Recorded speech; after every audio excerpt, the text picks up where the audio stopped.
నమస్తే గీర్వాణ Bharati YouTube channel ప్రేక్షకులకు స్వాగతం.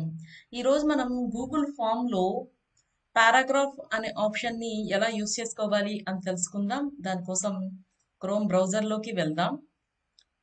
క్రోమ్ బ్రౌజర్ లో గూగుల్ యాప్స్ అని క్లిక్ చేస్తే మనకి కింద గూగుల్ ఫామ్ అని కనిపిస్తుంది కదా, ఇక్కడ ఒకసారి క్లిక్ చేయడం ద్వారా గూగుల్ ఫామ్ లోకి మనం ఎంటర్ అయ్యాం. ఇక్కడ బ్లాంక్ ఫామ్ అని ఉంది కదా, ఇక్కడ ఒకసారి క్లిక్ చేద్దాం.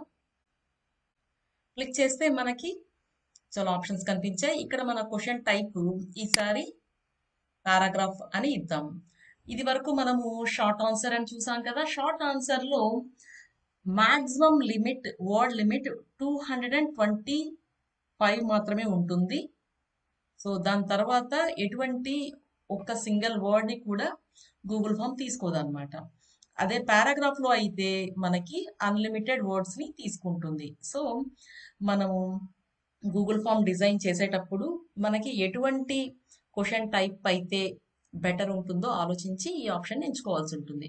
సో షార్ట్ ఆన్సరా లేదా పారాగ్రాఫా అని మనం డిసైడ్ అవ్వాల్సి ఉంటుంది. సో ఇక్కడ పారాగ్రాఫ్ అని సెలెక్ట్ చేయడం ద్వారా ఇక్కడ మనం క్వశ్చన్ ఇవ్వచ్చు యాజ్ యూజువల్.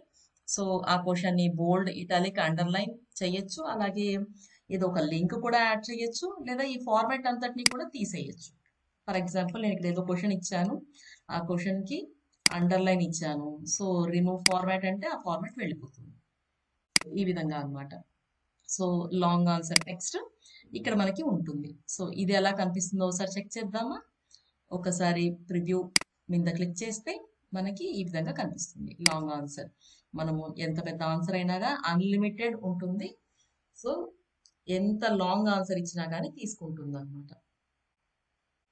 సో ఈ విధంగా మనము పారాగ్రాఫ్ అనే ఈ క్వశ్చన్ టైప్ ని ఇక్కడ యూజ్ చేసుకోవచ్చు. Thanks for watching the video. ఈ వీడియో మీకు నచ్చినట్లయితే లైక్ చేయండి, షేర్ చేయండి. మీ విలువైన అభిప్రాయాలను కామెంట్ రూపంలో తెలియజేయండి. మా ఛానల్ని సబ్స్క్రైబ్ చేసుకోండి. Thank you.